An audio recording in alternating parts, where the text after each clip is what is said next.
తెలంగాణ సగటు మనిషికి ఉన్నటువంటి అనుమానము, కాంగ్రెస్ పార్టీ చేస్తున్న ఆరోపణలకు బలీయంగా నిజ నిర్ధారణ జరిగేటువంటి విధంగా ఈరోజు కవిత గారి లేఖ ఉంది.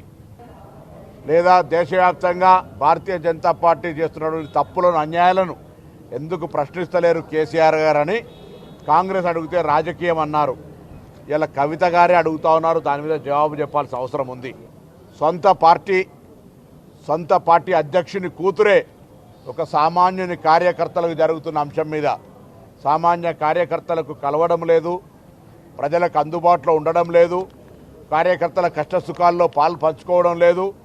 అటువంటి పెద్ద సమావేశం పెట్టినప్పుడు 2001 నుంచి పార్టీలో ఉన్నటువంటి వాళ్లకు ఎక్కడ కూడా అవకాశం ఇస్తలేరు. అటువంటి వాళ్ళకు అవకాశం ఇవ్వాలే.